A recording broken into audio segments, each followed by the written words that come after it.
కోడి మొక్క. కానీ ఈరోజు ఈ క్రిస్మస్ పండుగ ఒకవేళ వేరే వ్యక్తులు, ఒకవేళ అన్యులు మిమ్మల్ని అడిగారు అనుకోండి, ఇదిగో లోకములో అన్ని పండుగలున్నాయి, చాలా పండుగలున్నాయి, చాలా మంది ఉన్నారు, చాలా పండుగలు చేసుకుంటున్నారు, దానికి మీకు ఉన్నటువంటి వ్యత్యాసం ఏంటిదని ఒకవేళ మిమ్మల్ని అడిగారు అనుకోండి, ఏం చెప్తారు? బైబిల్ గ్రంథములో కూడా ఒక ఆవిడ వచ్చి, ఇదిగో ఒక ఆవిడతో అంటున్నది, షూలమ్మితి అనే ఆవిడతో అంటున్నది, ఇదిగో వేరే ప్రియుని కన్నా నీ ప్రియుని గొప్పతనం ఏంటిది, నీ ప్రియుని విశేషం ఏంటిది? దీనికి స్తోత్రం చెప్దామా? హల్లెలూయా, హల్లెలూయా, హల్లెలూయా. ఒకవేళ ఇదిగో లోకములో అందరూ పుట్టారు కదా, అందరూ మహాత్ములు, మహానుభావులు, దేవులు, దేవతలు అనేకులు పుట్టారు. వారికి ఇదిగో ఈ దేవుడికి, నీ యొక్క దేవునికి, క్రీస్తుకు ఉన్నటువంటి వ్యత్యాసం ఏంటిదని, విశేషం ఏంటిదని ఒకవేళ మిమ్మల్ని అడిగితే మీరేం చెప్తారు? ఒకవేళ నన్ను అడిగితే నేనేం చెప్తానో తెలుసా? నేనేం చెప్తానంటే, ఇదిగో ఆయన పుట్టుక లోకములో ఉన్న వారందరి పుట్టుక కంటే విశేషమైనది. హల్లెలూయా, హల్లెలూయా. ఎందుకు? ఏంటిది ఆ విశేషము? ఈరోజు ప్రతి మనిషి తన యొక్క పుట్టుకను తాను ఎక్కడా కూడా ఎప్పుడు కూడా ఎంపిక చేసుకోడు. అంటే దాని అర్థం ఏంటిదంటే, ఒక మనిషి పుట్టుక ఎక్కడ, ఏ దేశంలో పుట్టాలి, ఏ ప్రాంతంలో పుట్టాలి, ఏ వంశములో పుట్టాలి, ఏ గోత్రములో పుట్టాలి, ఏ కుటుంబంలో పుట్టాలి, ఏ దంపతులకు పుట్టాలి అని ఎవరు కూడా ఎంపిక చేసుకొని పుట్టలేదు. కానీ ఈరోజు నా దేవునికి, ఇదిగో మన దేవునికి ఉన్నటువంటి వ్యత్యాసం ఏంటిదో తెలుసండి? హల్లెలూయా, హల్లెలూయా. ఆయనలో ఉన్నటువంటి విశేషం ఏంటిదనంటే, ఇదిగో ఏ దేశములో పుట్టాలో, ఏ ప్రాంతములో పుట్టాలో, ఎప్పుడు పుట్టాలో, ఏ వంశములో పుట్టాలో, ఏ జాతిలో పుట్టాలో, ఏ గోత్రములో పుట్టాలో, ఎవరికి పుట్టాలో ఆయన ఎంపిక చేసుకొని ఈ లోకములోనికి వచ్చినటువంటి గొప్ప దేవుడు, ఏకైక దేవుడు. హల్లెలూయా, హల్లెలూయా. ఇదిగో ఈ లోకములో మహానుభావులు, మహాత్ములు అనబడేవారు ఎందరో పుట్టారు, కానీ ఆయన పుట్టుక విశేషమైనటువంటిది. ఏంటిది ఆయన పుట్టుక అనంటే, ఈ లోకములో ప్రతి మానవుడు ఇదిగో స్త్రీ పురుషుల కలయిక ద్వారా పుట్టారు. కానీ ఇదిగో మన దేవుడు, నా దేవుడు మాత్రము ఆయన స్త్రీ పురుషుల కలయికతో పుట్టినటువంటి దేవుడు కాదు. ఆయన ఇదిగో పరిశుద్ధమైనటువంటి కన్యక ద్వారా జన్మించినటువంటి వాడు. దేనికి స్తోత్రం చెప్దామా? హల్లెలూయా, హల్లెలూయా. ఆయన ఈ లోకములోనికి పుట్టాడు అనే మాట కంటే, ఆయన ఈ లోకములోనికి మనందరి కొరికి వచ్చాడు అనే మాట చాలా పర్ఫెక్ట్. దేనికి స్తోత్రం చెప్దామా? హల్లెలూయా, హల్లెలూయా. అందుకనే ఇదిగో వేరే ప్రియునికి, నీ ప్రియునికి ఉన్నటువంటి విశేషం ఏంటిది అని ఒకవేళ అడిగితే, ఇదిగో మన ప్రియునికి అనగా మన యేసయ్యకు ఉన్నటువంటి విశేషం ఏంటిదంటే, ఆయన పుట్టుకలో పరిశుద్ధత ఉన్నది. దేనికి స్తోత్రం చెప్దామా? హల్లెలూయా, హల్లెలూయా. ఆయన ఫలానా రోజు ఫలానా ప్రాంతములో ఫలానా దేశములో పుడతాడు అని ఇదిగో 700 సంవత్సరాల క్రితమే ఒక ప్రవక్త ప్రవచించాడు. ఆయన పేరే మీకా. దీనికి స్తోత్రం చెప్దామా? హల్లెలూయా. 700 సంవత్సరాల క్రితమే ఒక ప్రవక్త అనగా మీకా ప్రవక్త ఎక్కడ ప్రవచించాడు? మీకా గ్రంథములో 5వ అధ్యాయము 2వ వచనం చూద్దాం.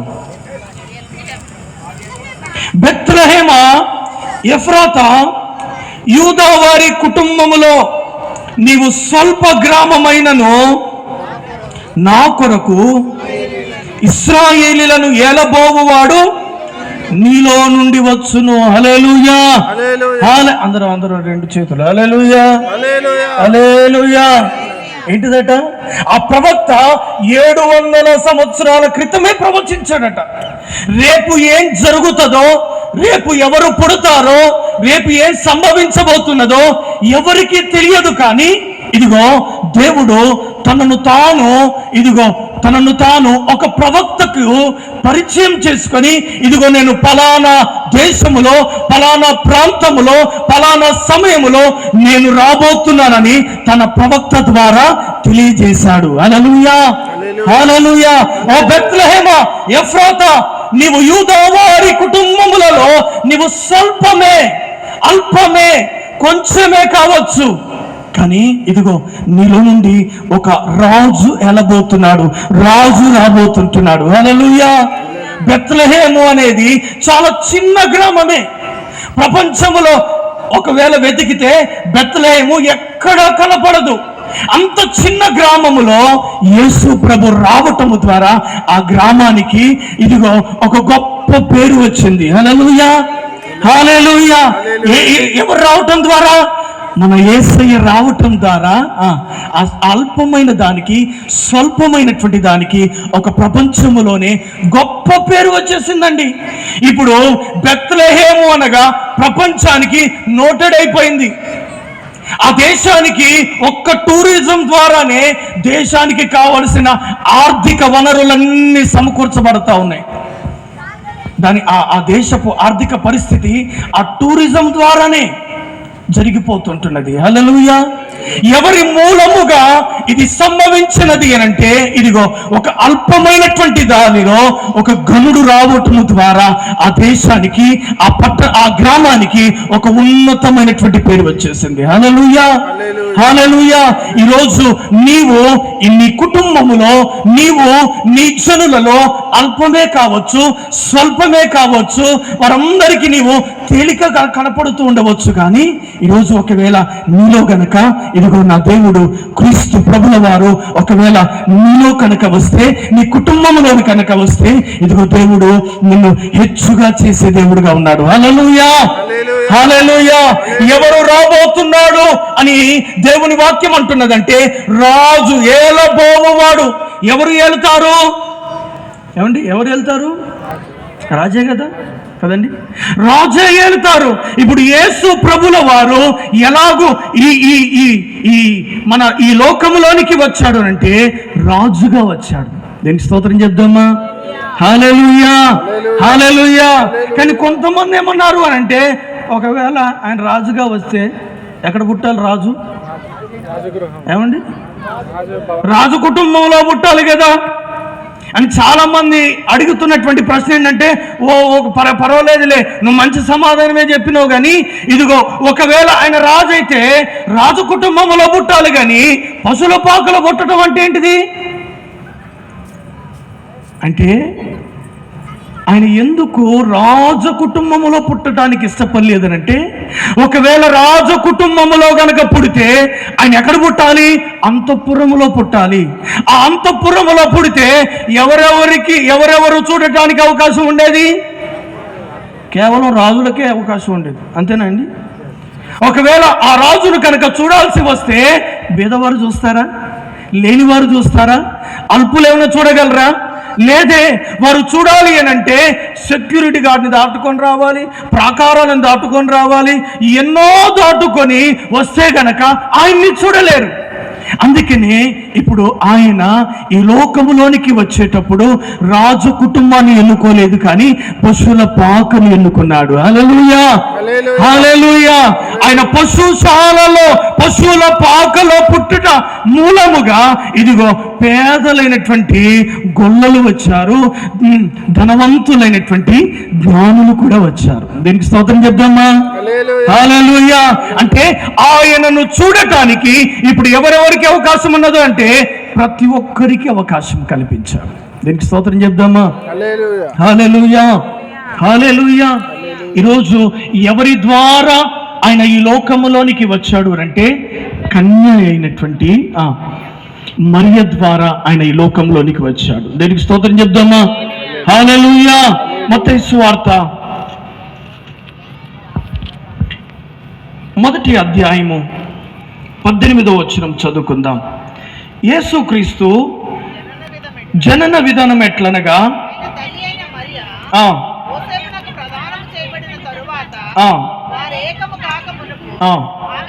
ఆమె పరిశుద్ధాత్మ వలన గర్భవతిగా ఉండెను. హల్లెలూయా.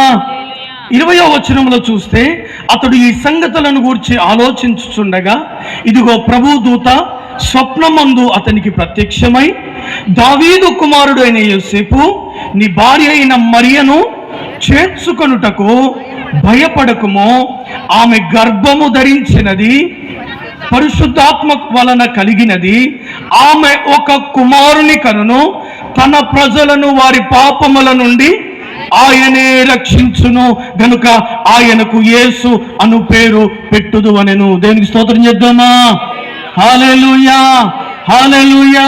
ఇప్పుడు ఆయన ఎవరి మూలముగా, ఎవరి ద్వారా వచ్చాడు అనంటే కన్య అయినటువంటి మరియ ద్వారా వచ్చాడు. దీనికి స్తోత్రం చెప్దామా? ఆయన పురుషుని ఎరుగలేదు, అంత మాత్రమున ఆయన కన్య అయినటువంటి పరిశుద్ధురాలైనటువంటి మరియ ద్వారా వచ్చాడు కాబట్టి, ఆమె పరిశుద్ధురాలు కాబట్టి మనం కూడా యేసు ప్రభుని ఎలాగ ఆరాధిస్తున్నామో కన్యక అయినటువంటి మరియను కూడా ఆరాధించాలని కొంతమంది బ్యాచ్ బయలుదేరారు. వారు ఏం చేస్తున్నారు అనంటే, కన్య మరియ యొక్క విగ్రహాన్ని పెట్టుకొని ఏం చేస్తున్నారు? వారు ఏం చేస్తున్నారంటే, మా కొరకు, పాపుల కొరకు, మా కొరకు, పాపుల కొరకు ఆయన్ని వేడుకో అమ్మా అని ఎవరికి అర్జిస్తున్నారు? ఎవరికి ప్రార్థన చేస్తున్నారు? ఏమండి కదండి?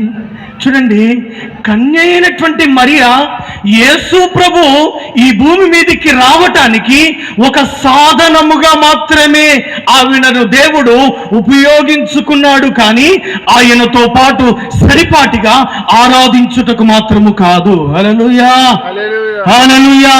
ఆవిడ కేవలము ఆయనను ఈ భూమి మీదకి తీసుకొని రావటానికి ఒక సాధనము మాత్రమే. కానీ ఈరోజు చాలా మంది ఏం చేస్తున్నారు? ఎక్కడికెక్కడికో వెళుతున్నారు, ఆవిడను కూడా పెట్టి పూజిస్తున్నారు. ఎక్కడికి వెళ్తున్నారు? విజయవాడ వెళ్ళట్లేదా? ఏమండి వెళ్తున్నారా? మీరు వెళ్ళట్లేదేమో, అందరూ ధన్యులే. హల్లెలూయా. ఎవరైనా వెళ్ళేవారు ఉన్నారా? బ్యాచ్ ఎక్కడికి వెళ్తున్నారు? విజయవాడ వెళుతున్నారు, వెలంగిన వెళుతున్నారు. అక్కడికి వెళ్ళి ఏం చేస్తున్నారంటే ఫలానా పెట్టేసి ముక్కుతా ఉంటున్నారు. క్రీస్తునందు ప్రేమైనటువంటి దేవుని సంగమా, ఈరోజు ఆయన మరియను ఎలాగూ తీసుకుని వచ్చారట? కేవలము ఒక సాధనముగా మాత్రమే ఆవిడను వాడుకున్నాడు. దీనికి స్తోత్రం చెప్దామా? హల్లెలూయా. ఇప్పుడు ఆ కన్య అయినటువంటి మరియా ఏం చేసినది అనంటే, ఇదిగో గర్భములో, ఆవిడ గర్భములో ఎవరు ఉన్నారట? యేసు ప్రభుల వారు ఉన్నారట. ఎలాగో ఆవిడ గర్భాన్ని ధరించినది మనుషుల కలయిక మాత్రతో కాదు, కానీ ఆవిడ పరిశుద్ధాత్మ వలన ఆవిడ గర్భం ధరించింది. ఇప్పుడు ఆవిడ ఏం చేస్తుందంటే, గర్భంలో ఎవరున్నారట? యేసు ప్రభుల వారు ఉన్నారు. యేసు ప్రభుల వారు అంటే ఎవరు అనంటే, చూడండి, యోహాను సువార్త 1వ అధ్యాయము 1వ వచనం చూద్దాం. ఆదియందు వాక్యముండెను, వాక్యము ఎక్కడ ఉండెను? దేవుని యొద్ద ఉండెను, ఆ వాక్యమే దేవుడై ఉండెను. దేవుని స్తోత్రం చెప్దామా? హల్లెలూయా, హల్లెలూయా. ఈరోజు ఆ వాక్యమై ఉన్నటువంటి దేవుణ్ణి ఇప్పుడు ఎవరు ధరించారట? మరియా. వాక్యం అంటే ఎవరు? యేసు ప్రభువే. ఎక్కడ ఉన్నది? అదే 1వ అధ్యాయము 14వ వచనములో చూస్తే, ఆ వాక్యము శరీరధారి అయి కృపా సత్య సంపూర్ణుడిగా మన మధ్యలో నివాసము చేస్తూ ఉన్నాడు. హల్లెలూయా, హల్లెలూయా. ఆ వాక్యమైనటువంటి యేసు ప్రభుని ఇప్పుడు ఎవరు మోస్తున్నారట? మరియా. ఎలా మోస్తున్నదట?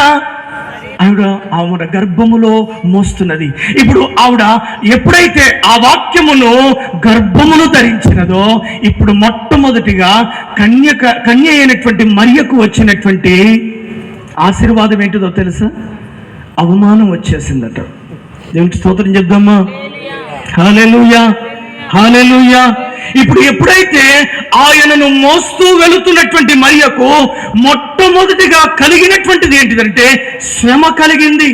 మొట్టమొదటిగా కలిగినటువంటిది ఏంటిదంటే అవమానము కలిగింది. మొట్టమొదటిగా కలిగినటువంటిది ఏంటంటే నింద కలిగింది. ఈరోజు అట్టి వాక్యమును ఈరోజు ఎవరైతే మోస్తూ వెళుతున్నారో వారందరికీ ఏం కలుగుద్దో తెలుసండి? ఏం కలుగుద్దట? శ్రమ కలుగుద్ది. హల్లెలూయా, హల్లెలూయా, హల్లెలూయా. ఆ వాక్యమును మోసే ఇదిగో ఏ దైవజనుడికైనా, ఏ సువార్థికుడికైనా, ఏ విశ్వాసికైనా మొదటగా కలిగేది ఏంటిది అంటే అవమానము, నింద. దీనికి స్తోత్రం చెప్దామా? యేసు ప్రభువుని నమ్ముకుంటే కారు వస్తుందండి, యేసు ప్రభువుని నమ్ముకుంటే బిల్డింగ్ వస్తుందండి, యేసు ప్రభువుని నమ్ముకుంటే ఆస్తి కలిసి వస్తుందండి, యేసు ప్రభువుని నమ్ముకుంటే పొలం కలిసి వస్తుందండి అనుకుంటే భ్రమయే. కానీ ఒకవేళ దేవుడు ఇవ్వాలనుకుంటే నీకు ఉన్నతమైనటువంటిది ఇవ్వగలడు. కానీ ఆయన నమ్ముకొనుట ద్వారా మొదటగా మనకు వచ్చేది శ్రమ కలుగుద్ది. అందుకనే యేసు ప్రభు కూడా అన్నాడు కదా, ఇదిగో మీకు శ్రమ కలుగును. హల్లెలూయా. ఆ శ్రమలో నిలబడినటువంటి వారికి ఆయన ఏం ఇవ్వబోతున్నాడట? ఆయన నిత్య జీవముని ఇవ్వబోతుంటున్నాడు. హల్లెలూయా, హల్లెలూయా, హల్లెలూయా. ఆ వాక్యమును మోస్తున్నటువంటి ఆ మరియకు ఏం కలిగిందట అంటే శ్రమ కలిగింది. ఈరోజు వాక్యానుసారముగా ఎవరైతే నడుస్తూ వెళుతున్నారో, వాక్యానుసారముగా ఎవరైతే నడవాలని ఆశపడుతున్నారో, వాక్యములో ఎవరైతే నిలుస్తుంటున్నారో వారికి కలుగుతున్నటువంటి శ్రమలో దేవుడు ఏమి ఇవ్వబోతున్నాడట? నిత్యత్వాన్ని ఇవ్వబోతుంటున్నాడు. దేనికి స్తోత్రం చెప్దామా? హల్లెలూయా, హల్లెలూయా. ఈరోజు ఆ వాక్యములో మరి ఏమున్నదట అంటే ఆ వాక్యములో శక్తి ఉన్నదట. దీనికి స్తోత్రం చెప్దామా? హల్లెలూయా. ఆ వాక్యము కృపా సత్య సంపూర్ణుడిగా మన మధ్యలో నివాసము చేశాడు. ఆ వాక్యములో మరి ఏమున్నది అని అంటే ఆ వాక్యములో శక్తి ఉన్నది. ఏంటిది ఆ శక్తి? ఒకరోజు యేసు ప్రభుల వారు ఆ సమాధి దగ్గరికి వెళ్ళాడట. ఏ సమాధి దగ్గరికి? లాజరు ఉన్నటువంటి సమాధి దగ్గరికి వెళ్ళాడు. ఆ సమాధి దగ్గరికి వెళ్ళి లాజరు బయటికి రమ్మని పిలవగా ఆయనలో ఉన్నటువంటి వాక్యము ఆ చచ్చినటువంటి కళేబరములోనికి వెళ్ళి జీవమును ప్రసాదించిందట వాక్యం. హల్లెలూయా, హల్లెలూయా, హల్లెలూయా. ఒక ప్రవక్త ఎండిన లోయలో నిలబడి ఉండగా ఆ ప్రవక్త ప్రవచిస్తుంటుండగా ఆ ప్రవక్త వాక్యములో ఉన్నటువంటి శక్తి ఆ ఎండిన లోయలో ఉన్నటువంటి ప్రతి ఎముకలలోనికి వెళ్ళి, ప్రతి మూలుగులలోనికి వెళ్ళి ఇదిగో జీవాన్ని తీసుకుని వచ్చి మహాసైన్యముగా మార్చిందట. దేవునికి స్తోత్రం చెప్దామా? హల్లెలూయా, హల్లెలూయా.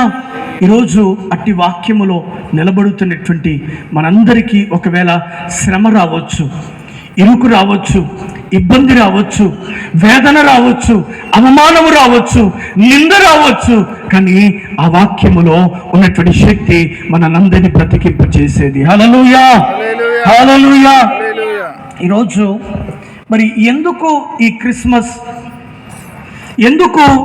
క్రిస్మస్ని జరుపుకోవాలి? అసలు క్రిస్మస్ అంటే అర్థం ఏంటిది? ఇందాక దైవజనురాలు చెప్పుకుంటూ వచ్చినటువంటి ఒక శ్రేష్టమైనటువంటి మాట ఏంటిదంటే ఆదిలో దేవుడు ఎవరిని కలగజేశాడట? ఆదామును కలగజేశాడు. ఆదామును కలగజేసినటువంటి దేవుడు ఆయన ప్రతి చల్లటి పూట ఆయన ఆదాము దగ్గరికి వచ్చి ఏం చేస్తుండేవాడట? మాట్లాడుతుండేవాడు. ఎప్పుడైతే దేవుడు వచ్చాడో ఆదాము వచ్చేవాడు, ఆయనతో మాట్లాడేవాడు. హలో ఆదాం, బాగున్నావా? ఎలాగున్నావు? ఎలా కనిపిస్తుంది అని మాట్లాడుతూ ఉండేవాడు. ప్రతి రోజున మాట్లాడుతూ ఉండేవాడు, ప్రతి చల్లపూట మాట్లాడుతూ ఉండేవాడు. ఎప్పుడైతే ఆదాములోనికి అవ్వ ద్వారా, ఆ సర్పము ద్వారా ఎప్పుడైతే పాపము వచ్చేసిందో, పాపము ప్రవేశించిందో, ఎప్పుడైతే యథారీతిగా దేవుడు ఆ చల్లటి పూట ఆదాము దగ్గరికి మరలా మాట్లాడుటకు ఎప్పుడైతే వచ్చాడో ఆదాము దేవుని చూసి పారిపోవటం ప్రారంభించాడు. పారిపోవటం ప్రారంభించాడు. ప్రతి దినమున ఆయన వస్తూ ఉన్నాడు. దేవుని చూసి ఆదాము పారిపోతున్నాడు. ఎప్పుడైతే ఇదిగో దేవుడు ఆ విషయాన్ని గమనించాడు. ఏ విషయాన్ని గమనించాడు?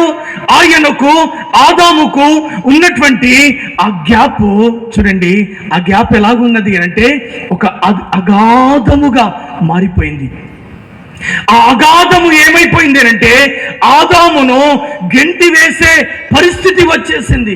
ఇప్పుడు దేవునికి మనిషికి మధ్యలో ఏమేర్పడింది అంటే అగాధం ఏర్పడిపోయింది. ఆ అగాధమును పూడ్చటానికే ఇదిగో ఆయనే దిగి రావాల్సినటువంటి పరిస్థితి వచ్చేసింది. హల్లెలూయా, హల్లెలూయా. ఆయన ఎలాగో వచ్చాడు? ఏమండి, ఎలాగో వచ్చాడట? శరీరధారి అయి మనుష్యుడు. ఎందుకు మనిషిగా వచ్చాడు? ఎందుకు మనిషిగా వచ్చాడు? ఒక వ్యక్తి ఒకరోజు తన ఇంటిలో కూర్చొని తన ఇంటిలో కూర్చొని ఆలోచన చేస్తున్నప్పుడు ఇదిగో బయట భయంకరమైనటువంటి తుఫాను, భయంకరమైనటువంటి జడివాన, భయంకరమైనటువంటి వాన పడుతున్నటువంటి ఆ సమయంలో అతడు తన కిటికీలో నుండి గమనిస్తున్నటువంటి విషయం ఏంటిదంటే కొన్ని పక్షులు ఒక చెట్టు మీద వ్రాలి ఉండటము గమనించాడు. ఎప్పుడైతే ఆ వానకు ఆ పక్షులు తాలుకోలేక ఎక్కడికి వెళ్ళాలో తెలియక ఆ చెట్టు చుట్టూనే, ఆ గూడు చుట్టూనే తిరుగుతూ ఉంటున్నవి, భయంకరంగా కేకలు వేస్తున్నవి. ఆ విషయాన్ని గమనించి తట్టుకోలేనటువంటి ఆ వ్యక్తి బయటకు తలుపులు తీసుకొని వెళ్ళి ఇప్పుడు పక్షులను పిలుస్తున్నాడు. ఓ పక్షులారా, ఇదిగో నా గూడులోనికి రండి, నా ఇంటిలోనికి రండి, మీకు క్షేమము కలుగుద్ది, మీరు రక్షించబడతారు అని కేక వేస్తున్నాడు. కానీ వాటికి ఆయన భాష అర్థం కావటం లేదు. అయితే ఇప్పుడు ఆ వ్యక్తి దేవుని ప్రార్థిస్తున్నాడట. ఓ దేవా, ఒకవేళ నాకు గనక ఈ పక్షి భాష వచ్చి ఉంటే నేను వాటితో మాట్లాడి వాటిని ఒక సురక్షితమైనటువంటి ప్రాంతానికి నేను నడిపించేవాడిని కదా. ఈరోజు మనిషిని రక్షించటానికి ఇదిగో ఆయన దేవుడుగా వస్తే ఆయన ఈ లోకములో ఉన్న ఏ మనుష్యుడు కూడా ఆయన శక్తికి తాలుకోలేడు. కాబట్టి ఆయన నరుడిగా ఆయన ఈ లోకములోనికి వచ్చాడు. హల్లెలూయా, హల్లెలూయా. ఎలాగూ వచ్చాడు అనంటే ఆయన రిక్తుడుగా తన్ను తాను తన మహిమను పక్కన పెట్టేసి పూర్తిగా దైవత్వముతోను పూర్తిగా నరుడిగా ఆయన ఈ లోకములోనికి వచ్చాడు. హల్లెలూయా, హల్లెలూయా. ఎందుకు వచ్చాడు అంటే ఈ లోకములో అందరూ పాపము చేసి ఉన్నారు. దీనికి స్తోత్రం చెప్దామా? హల్లెలూయా. ఎవరెవరు పాపం చేశారు? ఈ లోకములో పుట్టిన ప్రతి వ్యక్తి కూడా పాపము చేసి దేవుడు ఇచ్చే మహిమను పోగొట్టుకున్నాడు. కాబట్టి ఇదిగో ఆ ప్రతి మానవాళి పాప పరిహారార్థమై ఆయనే దేవుడుగాను మనిషిగాను ఆయన ఈ లోకానికి రావాల్సి వచ్చింది. దేనికి స్తోత్రం చేద్దామా? హల్లెలూయా. ఇప్పుడు ఆయన మనిషిగా వచ్చి ప్రతి వ్యక్తితో మాట్లాడి ఇప్పుడు ఆయన ఏం చేస్తున్నాడో తెలుసా? ఆయన వచ్చిన వెంటనే ఆయన చెప్పినటువంటి మొట్టమొదటి మాట ఏంటిదంటే పరలోక రాజ్యము సమీపముగా ఉన్నది, మీరు మారు మనస్సు కలిగినటువంటి వారై రండి. దేనికి స్తోత్రం చెప్దామా? హల్లెలూయా. ఎందుకు వచ్చాడట ఆయన? మనందరికీ పరలోక రాజ్యమును ఇవ్వటానికి వచ్చాడు. దేనికి స్తోత్రం చెప్దామా? హల్లెలూయా, హల్లెలూయా. కానీ ఈరోజు ఇక్కడ చేరినటువంటి మనందరిలో నేను ముగించబోతుంటున్నాను. నాకు ఇవ్వబడిన సమయం కొంచెమే కాబట్టి నేను ముగించబోతుంటున్నాను. సర్వలోక మానవాళి పాప పరిహారార్థమై ఈరోజు ఆయనే ఉద్భవించాడు. దీనికి స్తోత్రం చెప్దామా? హల్లెలూయా. ఈ లోకములో మరి ప్రతి మత గ్రంథము ప్రతి గ్రంథము చెప్పే మాట ఏంటిదంటే రక్త ప్రోక్షణ లేనిదే ఇదిగో పాప క్షమాపణ లేదు. దీనికి స్తోత్రం చెప్దామా? హెబ్రీయులకు రాసిన పత్రిక 9వ అధ్యాయము 21వ వచనములో కూడా చెబుతున్నటువంటి మాట ఏంటిదంటే రక్త ప్రోక్షణ లేనిదే పాప క్షమాపణ లేదు. ఎవరి రక్తము? కోడె రక్తమా? ఎవరి రక్తము? గొర్రె రక్తమా? ఎవరి రక్తము? మేక రక్తమా? ఎవరి రక్తము? ఒక పశువు యొక్క రక్తము ద్వారా పాపక్షమాపణ జరగదని ఇదిగో ఆయనే పరిశుద్ధుడుగా ఈ లోకములోనికి వచ్చి తన రక్తము ద్వారా మనందరికీ విమోచన అనుగ్రహించాడు. హల్లెలూయా, హల్లెలూయా.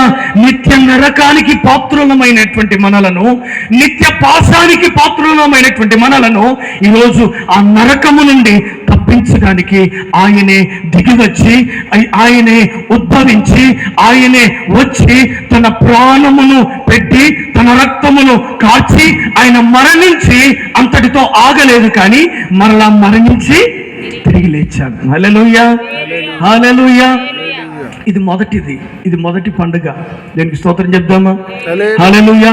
ఇది మొదటి పండుగే, ఇది మొదటి క్రిస్మసే. రెండవ క్రిస్మస్ కూడా ఒకటి జరగబోతున్నది. మొదటి క్రిస్మస్ పాపుల కొరకే వచ్చాడు. దీనికి స్తోత్రం చెప్దామా? హల్లెలూయా. చాలా మంది అంటారు కదా, మీ దేవుడు పాపుల దేవుడు అటండి. అవును, మరి ఆయన పాపమును ప్రేమించలేదు, కానీ పాపిని ప్రేమించాడు. హల్లెలూయా, హల్లెలూయా. మొట్టమొదటిగా ఆయన వచ్చినది పాపుల కొరకే, కానీ ఇదిగో రెండవసారి మరలా ఆయన రాబోతున్నాడు. ఎవరి కొరకు అనంటే ఇదిగో తన రక్తము చేత కడగబడిన ప్రతి ఒక్క నీతిమంతుడి కొరకు ఆయన రాబోతుంటున్నాడు. హల్లెలూయా, హల్లెలూయా.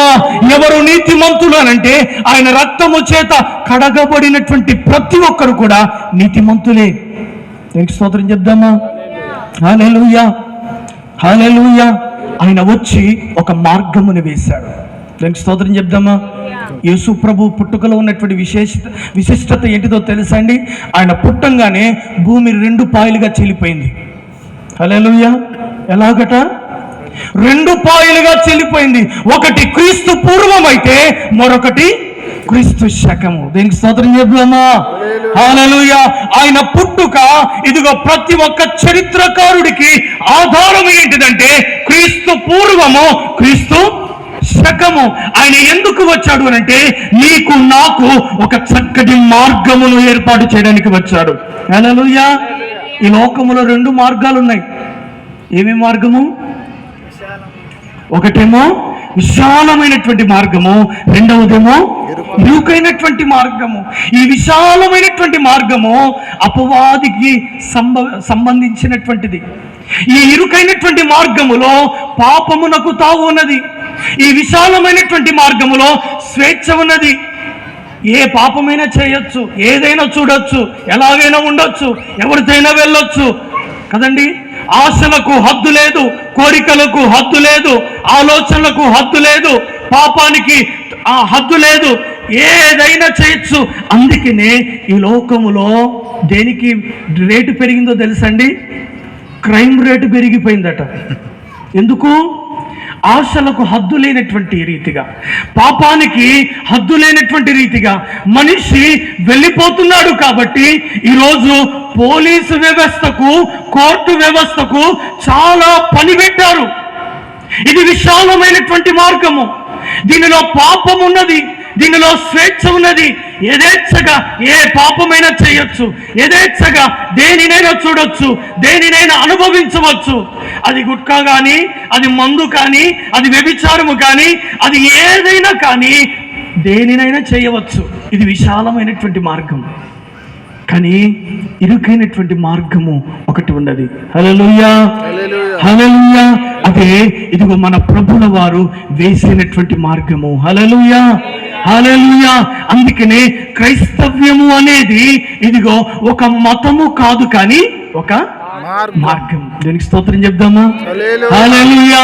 క్రైస్తవ్యము చాలా మంది అనుకుంటున్నారు ఇదిగో క్రీస్తు వచ్చింది ఒక మతాన్ని స్థాపించడానికి, అతడు ఒక మత స్థాపకుడు అని చాలా మంది భావిస్తారు. కానీ లేదండి, క్రీస్తు ప్రభుల వారు వచ్చినది ఒక మార్గమును వేయటానికి వచ్చాడు. హల్లెలూయా. ఆ మార్గము పేరేంటిదంటే ఇరుకైనటువంటి మార్గము. విశాల మార్గములో ఒక నాయకుడు ఉండడు, ఒక సరిహద్దులు ఉండవు కదండి. ఒక క్రమం ఉండదు, ఒక హద్దు ఉండదు, ఒక అదుపు ఉండదు, ఒక నియంత్రణ ఉండదు, ఏమీ ఉండదు. కానీ ఇరుకైనటువంటి మార్గములో ఒక నాయకత్వం ఉంటుంది, ఒక క్రమము ఉంటుంది, ఒక సరిహద్దు ఉంటుంది, ఒక నియంత్రణ ఉంటుంది, ఒక అదుపు ఉంటుంది. కోరికలైనా, ఆశలైనా, ఆలోచనలైనా, దేనికైనా ఒక హద్దును దేవుడు ఏర్పాటు చేశాడు. ఈ మార్గము ఎక్కడికి నడిపిస్తున్నదంటే డైరెక్ట్గా మనను పరలోక రాజ్యమునకు నడిపిస్తుంటున్నది. హల్లెలూయా, హల్లెలూయా, హల్లెలూయా. ఏంటిదట అండి? ఎక్కడికి నడిపిస్తున్నదట? ఎక్కడికి నడిపిస్తున్నదట? ఆయన వచ్చి ఏర్పాటు చేసినటువంటి ఈ మార్గాన్ని ఎక్కడికి నడిపిస్తున్నాడట? ఆయన మనలను దేవునికి స్తోత్రం చెప్దామా? హల్లెలూయా, హల్లెలూయా. ఈరోజు నా వాక్యాన్ని ముగిస్తుంటున్నాను. ఈరోజు ఇక్కడ చేయనటువంటి ఒకవేళ మీలో కనుక ఈరోజు ఒకవేళ క్రీస్తు ప్రభుల వారిని మీరు కనుక రక్షకుడిగా మీ యొక్క హృదయంలో చేర్చుకొనగలిగితే మీ కొరకు నా ప్రభుల వారు ఇదిగో ఒక చక్కటి పరలోక రాజ్యమును మన కొరకు సిద్ధపరిచి ఉంచాడు. హల్లెలూయా, హల్లెలూయా. ఆ పరలోక రాజ్యములో నన్ను ఉంచటానికి ఆయన వెళ్ళాడు, మరలా రాబోతుంటున్నాడు. ఆయన వచ్చి మనలను ఆయన ఉన్నటువంటి స్థలములోనికి మనల్ని తీసుకుని వెళ్ళబోతుంటున్నాడు. దీనికి స్తోత్రం చెప్దామా? హల్లెలూయా, హల్లెలూయా. చూడండి, ఈ మనిషి మరణము తరువాత మరొక జన్మ ఉన్నది. దీనికి స్తోత్రం చెప్దామా? హల్లెలూయా. ఈ మనిషి మరణము తరువాత చాలా మంది ఏమనుకున్నారంటే ఇదిగో ఈ మనిషి మరణము తరువాత ఇంకేమీ లేదండి అని చాలా మంది అనుకుంటున్నారు. కానీ మనిషి మరణము తరువాతనే అసలైన జీవితము ప్రారంభించబడబోతున్నది. దీనికి స్తోత్రం చెప్దామా? చాలా మంది అనుకుంటారు మనిషి మరణం తర్వాత ఏ కుక్కగనో, ఏ పాముగనో, ఏ యొక్క పశువుగనో, ఏ యొక్క ఎద్దుగనో చాలా రీతిలుగా పుడతాము అనుకుని చాలా మంది ఏం చేస్తున్నారో తెలుసా? ఆ పశువులకు దాన వేస్తుంటున్నారు. కానీ ఈ మనిషి మరణము తర్వాత అసలైనటువంటి జీవితము ప్రారంభించబడబోతున్నది. ఇదిగో ఆ అసలైనటువంటి జీవితము 2 దారులు ఉన్నాయి. ఒకటేమో రెండు ప్రదేశాలు ఉన్నాయి, 2 ప్రాంతాలు ఉన్నాయి. మనిషి మరణము తర్వాత ఇదిగో మనిషి వెళ్ళవలసినది ఒకే ప్రాంతానికి వెళ్ళాలి. ఇదిగో ఒకవేళ నీవు కనుక క్రీస్తు ప్రభుల వారి ఇదిగో రక్షకుడిగా నీవు అంగీకరిస్తే దేవుడు నీ కొరకు పరలోక రాజ్యము అనబడే ప్రదేశమును నీ కొరకు సిద్ధపరిచి ఉంచాడు. దేనికి స్తోత్రం చెప్దామా? హల్లెలూయా. ఒకవేళ లేకపోతే ఇదిగో నిత్య నరకము అనబడే ప్రదేశము సిద్ధపరచబడింది. అది మనుషుల కొరకు కాదు. కానీ ఈరోజు ఒకవేళ నీవు కనుక ఆయనను ప్రభువుగా అంగీకరించగలిగితే నీ కొరకు ఒక చక్కటి పరలోక రాజ్యమును సిద్ధపరచబడి ఉన్నది. కానీ ఈరోజు అట్టి మహా గొప్ప దేవుణ్ణి ఆరాధించక చాలామంది దేనిని ఆరాధిస్తున్నారో తెలుసండి? సృష్టిని ఆరాధిస్తుంటున్నారు. దేనినండి? ఎవరిని మరిచారట? సృష్టికర్తను మరచావు నీవు, సృష్టిని నీవు పూజింపదగునా. భూమ్యాకాశాలను సృష్టించింది యేసయ్యేనండి, నిన్ను నూతన సృష్టిగా మార్చేది యేసయ్యేనండి. కదండి? ఎవరిని మరిచారట? ఈ మానవాళి, ఈ లోకము ఎవరిని మరచారు అనంటే సృష్టికర్తను మరిచిపోయి సృష్టమును పూజిస్తుంటున్నారు. కానీ సృజించినటువంటి సృష్టికర్త అయినటువంటి ఆ మహా గొప్ప దేవుణ్ణి ఆరాధించవలసినటువంటి వారమై ఉంటున్నాం. హల్లెలూయా, హల్లెలూయా. ఈరోజు నిజమైనటువంటి క్రిస్మస్ అంటే ఏంటిదంటే ఇదిగో నన్ను రక్షించటానికి మనము తప్పిపోయినటువంటి దానిని తిరిగి రక్షించటానికి ఇదిగో ఆయనే ఈ లోకంలోనికి దిగి వచ్చి ఉంటున్నాడు. ఇదే నిజమైనటువంటి క్రిస్మస్. హల్లెలూయా, హల్లెలూయా. ఒకవేళ గనక ఈరోజు నీవు అట్టి దేవుణ్ణి నీ జీవితంలో గనక అంగీకరించగలిగి ఆహ్వానించగలిగితే ఇదిగో ఈరోజే నిజమైనటువంటి క్రిస్మస్. హల్లెలూయా. డిసెంబర్ 25 మాత్రమే క్రిస్మస్ కాదు, కానీ ఇదిగో నీవు అంగీకరించే క్రీస్తును ప్రభువుగా అంగీకరించే ప్రతి దినమున ఆయన్ని ఆరాధించే ప్రతి దినము కూడా క్రిస్మసే. దీనికి స్తోత్రం చెప్దామా? హల్లెలూయా. క్రిస్మస్ పండగ పేరు మీద చాలా మంది ఏం చేస్తున్నారో తెలుసండి? ఏం చేస్తున్నారంటే వారు మాత్రమే తింటారు, వారు మాత్రమే ధరిస్తారు, వారు మాత్రమే కదండి. కాదండి. క్రిస్మస్ అనగా ఏంటిదో తెలుసా? క్రిస్మస్ అనగా ఇచ్చుటయే. దీనికి స్తోత్రం చెప్దామా? క్రిస్మస్ అంటే ఏంటిదట? ఇచ్చుటయే. ఇదిగో తండ్రి తన కుమారుణ్ణి మన కొరకు ఇచ్చాడు. హల్లెలూయా.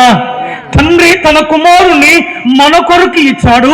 కుమారుడు ఏం చేశాడంటే మన కొరకు తన ప్రాణముని ఇచ్చాడు. దీనికి స్తోత్రం చేద్దామా? ఇప్పుడు మనం ఏం చేయాలట? అనేకులు ఉన్నారు. ఎవరున్నారు? అనేకులు ఉన్నారు. ఎవరున్నారు అంటే తిండి లేక ఉన్నారు, వస్త్రము లేక ఉన్నారు.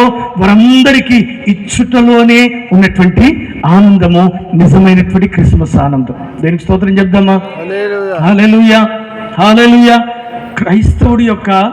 క్రైస్తవుడి యొక్క స్వభావం ఎలాగుండాలో తెలుసండి? నిజమైనటువంటి క్రైస్తవుడి చెయ్యట ఎప్పుడు ఇలాగే ఉండాలట. ఇలాగు అంటే ఎప్పుడు ఇచ్చుటయే. ఇలాగెప్పుడు? ఇలాగంటే తీసుకోవటం కదండి. క్రైస్తవుడు చెయ్యి ఎప్పుడు ఎలాగ ఉండాలట?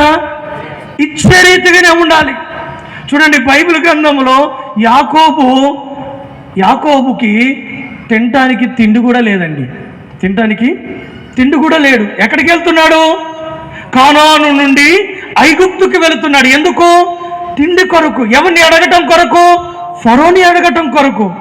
అయితే ఫరోను కలిసినటువంటి యాకోబు ఏం చేస్తాడో తెలుసా? ఆయన ఇచ్చేవాడు కాబట్టి, తిండి ఇచ్చేవాడు కాబట్టి, దాన ఇచ్చేవాడు కాబట్టి యాకోబు వెళ్ళి ఇలాగు తన చేయి చాపలేదు, కానీ యాకోబు వెళ్ళి తన చేయిని ఇలాగు పెట్టి ఫరోను దీవిస్తగా ఫరో ప్రపంచ దేశాలకు ఇదిగో తిండిని ఇచ్చేవాడు తన తల వంచి దీవెనను తీసుకుంటున్నాడు. దేనికి స్తోత్రం చేద్దామా? హల్లెలూయా. ప్రతి క్రైస్తవుడి పని, ప్రతి క్రైస్తవుడి స్వభావము ఎప్పుడు ఎలా ఉండాలట? ఇచ్చుటయే. ఈరోజు ఆయన తండ్రి తన కుమారుని మన కొరకు ఇచ్చాడు. కుమారుడు తన ప్రాణమును మన కొరకు ఇచ్చాడు. తన రక్తమును మన కొరకు చిందించాడు. ఈరోజు అట్టి రక్తము చేత కడగబడినటువంటి మనమందరము కూడా ఆయన నీతిమంతులుగా ఎంచబడి ఆయన రాజ్యమునకు వారసులముగా ఉండే కృపను దేవుడు మనకిచ్చాడు. కాబట్టి అట్టి మహా గొప్ప దేవుణ్ణి ఈరోజు దేవుడుగా, ఇదిగో క్రీస్తుగా, ఆయన ప్రభువుగా మనల్ని అంగీకరిస్తే మన కొరకు నిత్య జీవమును ఆయన మన కొరకు సిద్ధపరిచి ఉంచాడు. అట్టి కృప దేవుడు మనందరికీ దయచేయునుగాక. ఒకసారి తలలు వంచి ప్రార్థన చేసుకుందాం.